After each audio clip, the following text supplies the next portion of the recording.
बहरहाल ॻाल्हि इहा आहे त मां मथी आलीवाल जो आहियां। तव्हांजो नालो छा आहे? मुंहिंजो नालो मोहम्मद अयूब आहे। छा मसइलो आहे? ज़मीन जो मसइलो आहे मूंसां, जेको रईस मुख़्तियार पियो थो करे। छाजे लाइ? मां हुनखे ज़मीन ॾिनी हुई मणक ते, 2 मणनि ते। सो हाणे मुंहिंजी ज़मीन ते हू कब्ज़ो करणु थो चाहे। मूं ते केस कयो अथई। हुनजो पुटु घुरबल रूपोश आहे खून जे केस में। हू सभु शाम असांखे धमकियूं पियो थो ॾिए, चए तव्हांखे मां मारींदुमि। कब्ज़ो नथो छॾे। उन्हनि वटि 24 दरिया ज़मीन आहे, मूं वटि 15 दरिया ज़मीन आहे, उहा बि नथो ॾिए। उन्हनि जो पुटु रूपोश आहे, उन्हनि मुंहिंजा 2 चकर ट्रैक्टर कढराया आहे। जेको तव्हां हाणे फसल पोखियो उहो फसल बि न थियो आहे न, सड़ी वियो न बसि।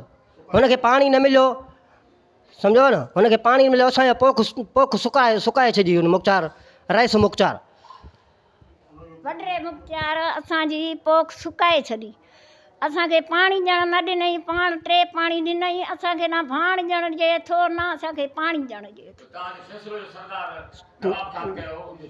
नवाब सरदार अहमद ख़ान फ़ैसिलो कयो त हू तव्हांखे पाणी ॾींदो, पर लेकिन वरी बि हू फ़ैसिले ते पाण न आहे बीठो।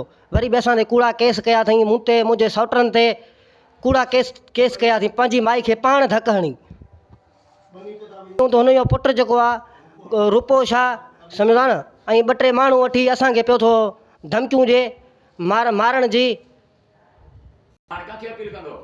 अपील कंदासीं SSP दादू, DIG हैदराबाद, ॿियनि वस वारनि खे अपील कंदासीं त ॿेली ख़ुदा जे सदके असांजी मदद कई वञे।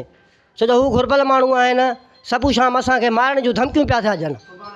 सुभाणे मूंखे जानी मानी को बि नुक़सानु आयो, उहो नुक़सानु मुख़्तियार, वॾेरो मुख़्तियार, सईद अहमद, शबीर ऐं उर्फ़ अलीजान अल्लाह रखियो। इन्हनि खां मूंखे वधि मां वधि ख़तरो आहे, वधि मां वधि।